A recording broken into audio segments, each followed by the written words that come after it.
बातमी पुण्यातून आहे। किल्ले सिंहगडावर भर पावसात राडा झालाय। पर्यटकांची तुफान गर्दी झालेली असताना भर पावसात 2 गटात तुंबळ हाणामारी झाली आहे। या राड्यात कपडे फाडणं, लाथाबुक्क्यांचा मारा आणि दगडफेक करण्यात आली आहे।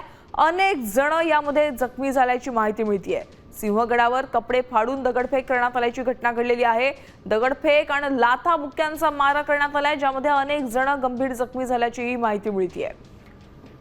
सध्या पर्यटन स्थळावर आपण पाहतोय अनेक घटना अशा घडतात आणि अशातच आज ही घटना घडलेली आहे सिंहगडावर। आपण आमचे प्रतिनिधी अक्षय बडवे यांच्याकडून अपडेट झालेले आहेत। अक्षय, सिंहगडावर 2 गटांमध्ये राडा झाल्याचं समजतंय, काय अपडेट्स आहेत? की व्हिडिओचे दृश्य जे आहेत ते अत्यंत गंभीर आहेत, कारण 15 ऑगस्टचा दिवस होता, सुट्टीचा दिवस होता आणि अनेक पर्यटक जे आहेत शेकडोंच्या संख्येने किल्ले सिंहगडावर गेले होते आणि याच गर्दीमध्ये अचानकपणे 2 गटांमध्ये ही तुंबळ हाणामारी जी आहे ती घडलेली आहे। भर पाऊस चालू असताना 2 गट जे आहेत ते यामध्ये भिडलेले आहेत। अनेक महिला सुद्धा या घटनेत जखमी झाल्याची माहिती आहे। नेमकं काय कारण आहे या हाणामारीचं हे जरी समजू शकलेलं नसलं तरी हवेली पोलिसांकडनं या सगळ्या प्रकरणाचा तपास जो आहे तो आता सुरू झाल्याचं पाहायला मिळतंय। नक्कीच अक्षय, धन्यवाद सविस्तर माहितीसाठी।